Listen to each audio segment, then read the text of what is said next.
बकिया video देखने से पहले वीडियो को लाइक करें, राहम टीवी चैनल को सब्सक्राइब करें और बेल आइकन पर क्लिक करें। शुक्रिया। मोहम्मद मुस्तफ़ा अहमद मुश्तबा सल्लल्लाहु अलैहि वसल्लम तशरीफ लाते हैं।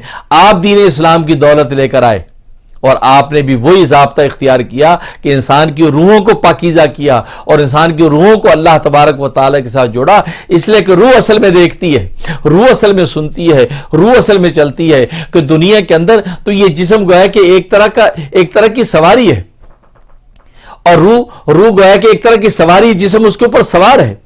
दुनिया के अंदर ये जिस्म सवार है, रूह सवारी है। और आप जानते कि सवारी आपकी अगर तेज रफ्तार होगी तो सवार भी तेज रफ्तारी से मंजिल पे पहुंचेगा। अगर आपकी कार बिल्कुल तेज रफ्तार और दुरुस्त होगी तो आपको मंजिल पे लेके जाएगी। चुनांचे आप देखते अपनी कार को ठीक ठाक रखते हैं, अपनी गाड़ी को संवारते हैं, अपनी साइकिल को, मोटरसाइकिल को ठीक ठाक रखते हैं, क्योंकि वो आपकी सवारी है।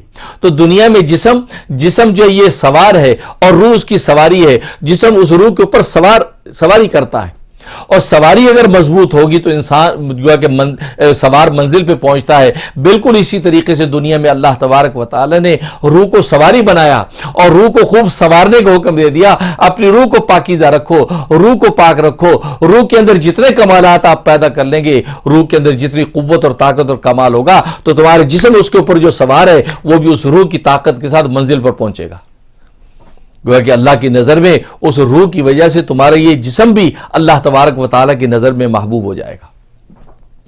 लेकिन अगर तुम्हारी सवारी कमज़ोर और लागिर है, तुम्हारी रूह मुताफन हो चुकी है, तुम्हारी रूह के अंदर खुदा न खास शिर्क की गंदगी है, मासियत की गलाजत है और तुम्हारी रूह मुताफन और बदबूदार हो चुकी है, ज़ाहिर है कि उसके ऊपर जो जिस्म सवार है ये भी अल्लाह तबारक व तआला की नज़र में महबूब नहीं रहेगा।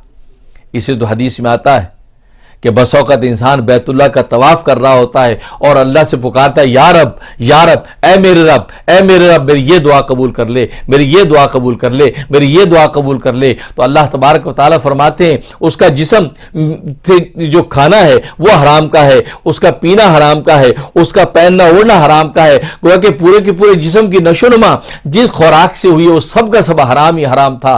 तो फरमाया कि मैं किस तरह उसकी दुआ को कबूल कर सकता हूँ। तो मालूम हुआ कि जिस्म की भी कीमत अल्लाह तबारक व तआला की नज़र में नहीं रहती जब रूह इंसान की मुताफ़न और बदबूदार होती है। लेकिन रूह अगर पाकीज़ा और मुसफ़ा होती है तो अल्लाह तबारक व तआला की नज़र में ये जिस्म भी महबूब हो जाता है। तो बिल्कुल इसी तरीके से नाज़रीन, अल्लाह तबारक व तआला ने दीन इस्लाम की बरकत से हमें रोज़े की दौलत अता फरमाई।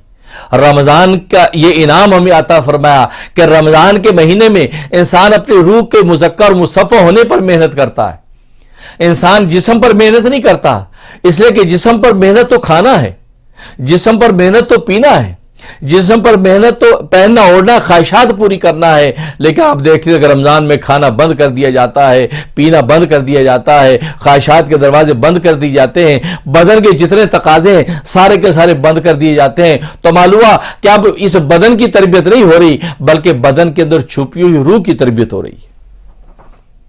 तो रमज़ान का महीना हकीकत में उस रूह की तरबियत का महीना है, जिसे इस रूह को जितना पाकीज़ा मुज़क्का मुसफ़ा कर लिया, कुरान की तिलावत से मुज़य्यन कर लिया और रोज़े की इबादत से मुज़क्का मुसफ़ा कर लिया, ना खा के उसने अपने अल्लाह को राज़ी कर लिया, ना पी के अपने अल्लाह को राज़ी कर लिया, ना ख्वाहिशात पूरी करके अपने अल्लाह को राज़ी कर लिया, तो अल्लाह तबारक व तआला की नज़र में ना सिर्फ ये रूह बल्कि इसका जो जिस्म है जो सवारी के ऊपर सवार है, अल्लाह तबारक व तआला की नज़र में ये जिस्म जो है ये भी महबूब हो जाता है।